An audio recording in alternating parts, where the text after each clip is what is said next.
I just finished making this dress like 10 minutes ago. It's cute, no? It is the beginning of May, which means it is time to review our April favorites sewing edition. I'm going to start off by reviewing some of the things that I made last month. First off is this vest, and it is reversible. So I actually put the finishing touches on this yesterday, but the entire assembly and everything else other than the armhole binding was done in April. So I'm going to throw this into April favorites. This is the Sage vest from Me Oh My Sewing. I actually applied to do pattern testing on this, and this was really fun to work on. This is one of my first reversible items. This black and white fabric was thrifted from my local craft thrift store, and this floral fabric was actually something from my grandma's stash that I inherited when I inherited her sewing machine and all of her other sewing stuff. So this was really special to wear. She also used to wear vests all the time, so I'm going to definitely think of her every time I put this on. Another absolute favorite that I made is my blue workout tank. I feel like I've been talking about this on repeat over and over, but it was so fun to make something that I can go work out in. I love to run and lift weights. So making my own shirt felt just like combining two of my favorite hobbies. I've taken it to the gym a couple times. I've taken it on some runs. It just like brings me joy to be able to wear something that I made. I made this cute little romper. This is the Willow romper from Tiny Folk Patterns. This was actually another pattern test. Put up some pictures of my daughter wearing this. I believe that the pattern is not yet out. I think it's really just meant to be worn on its own, but also with like some loose flowy pants, I think it would be really cute. Also for my daughter, I made these pink linen pants. They turned out very cute, but it did not take very long for her to color on them with Sharpie. I put a video of that on TikTok, and a couple people commented saying that hairspray will get the Sharpie out. The cheaper the better. I just haven't tried that yet. I do like how they turned out. I just need to get the stains out, and hopefully these can be worn quite a lot. As far as favorite sewing items go, this month I would definitely nominate the loop turner and tweezers. I've had this loop turner for a few years, and I've seen people in videos use it, and I just have never really figured it out. But finally this month I did, and it has saved me so much time. I cannot tell you probably the hours I have spent trying to turn little loops. I actually learned to hook it onto my sewing machine. I'll put a little video of that, and that has really saved me some time, made the whole loop turning process a lot more enjoyable. Along the same lines, using tweezers for loop turning or just tweezers in general, I'm just trying to keep tweezers within reach, and that I'm able to pull loose threads, just get into crevices that I need to. So keeping tweezers around has been really helpful for me. My favorite sewing related media this month has been Alice from Sewaliche or Sewaliche. I'm not exactly sure how she pronounces her Instagram handle, but she is so fun. She has this whole list of themed things for hashtag Me Made May, which actually started from someone else. I think her name is like Sozo something at Instagram, her Instagram handle up here. But if you didn't know, it is Me Made May. When I started sewing a couple years ago, I saw so many people posting pictures and wearing things every day in May that they had made themselves, and I really wanted to participate. This year, I'm finally going to do that, or at least participate as much as I can. I don't think I even have 31 things that I have made myself, but I'm going to mix and match and try to at least incorporate some of the things I've made into my outfits. Anyways, Alice from So Elite has this whole fun list of hashtag Me Made May, but make it weird. It's just fun to try to like get involved in that greater sewing community. Now, I think I'm the last person to this party, but I just discovered Makara Tours this past month on YouTube, and she is hilarious.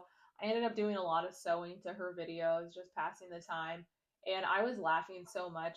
Pretty sure she has like almost 3 million followers, so I guess I'm the 3 millionth person to learn about her. Like I said, I'm a little late, but I really enjoyed watching her stuff this month.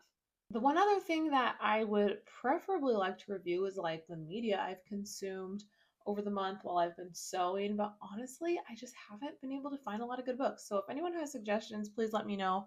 Now to talk about my favorite thrifted items from the month of April.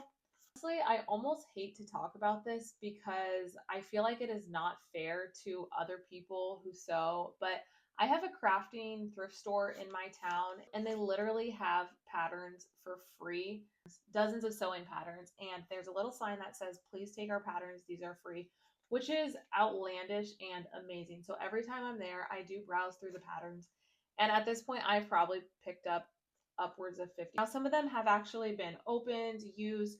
I have had a few where I take them home and they don't have the size I needed in them anymore, but they're free. Sometimes I just return them. First, for the patterns, I got this 2-hour bias skirt pattern, which I'm planning to use this fabric to make a bias skirt. I know everyone was making a skirt like this like 3 years ago, so I'm a little late to the party, but I'm excited to put these together. And then I also just grabbed some kid patterns. I have a t-shirt pattern, this cute little jumper that's supposed to be made out of terry cloth for like after the pool. These cute little shirt and tops that can be a matching set. So I'm excited to make some of these. And then I also got these fabrics. I'm going to try and squeeze some sort of mini dress or skirt out of this hot pink fabric. I just think it's super cute and would be really fun for summer. And I got this fabric that has motorcycle riders on it. I made tons of clothes for my daughter, but I'm really trying to up my game when it comes to my son's clothes. So we'll see what I can do with this. And last but not least, for the things I thrifted were these wooden dowels. I think that's what they're called. I have this vision of attaching 2 of them like this and putting some fabric strips between. I'll put a picture up of what that would look like. Eventually, I want to do a ginormous one above my couch in my living room. I wanted to start small with some fabric scraps and see what I could make. One of my last favorite things as far as sewing tips, some things that I learned in April, something I'm definitely going to be doing from now on, especially when I use a contrasting bias tape. If my top layer of fabric has a different color than my bottom layer of fabric, I'm going to change my bobbin thread to make it match the bottom layer and have my top stitch thread match the top of the fabric. So for example, when I top stitched this red bias tape, I had my top thread red, and then I made my bottom thread tan, and it ended up making the project look so much neater.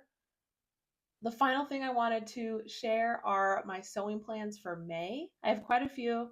First up is this top that I've been working on. This was a tablecloth, and my daughter actually has matching pants that I made her, so I think that will be a fun matching moment for us.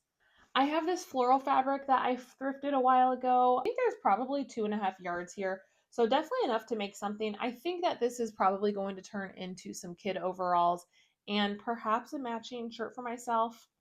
Again, I'm going to try to use this pink fabric to make some sort of cute spaghetti strap shift dress. This is turning into some cute boy overalls or coveralls. For my own sewing plans for May, I would really like to make myself a white maxi skirt. I actually have the perfect white bed sheet that has a tear in it. I can't say I was too mad about having that tear because once you know how to sew, every bed sheet is fair game. Final sewing plans, which I think this is going to be so cute. I've already cut out some pieces for my daughter to make her a matching dress to the one that I'm wearing right now. So I can't wait to share that. I think that'll just be super cute. One of my favorite things about sewing is being able to make matching outfits for us because it's just so fun. I have so much enjoyed sharing all of my favorite things from April, the things I've learned, things I've made, and my sewing plans for this month. Don't forget to participate in Me Made May. It is not too late if you haven't started already. It's just a fun thing. I mean, like, it's just, put it out on social media. And even if no one is like interested in getting likes, like I have, I think 97 followers on Instagram. So I'm not doing this because I am influencing the world. It's just fun to kind of have some sort of diary or virtual journal that you can go back and look on and see what you have made. I thank you so much for watching. I hope you stick around for my next video, and hopefully I see you next time.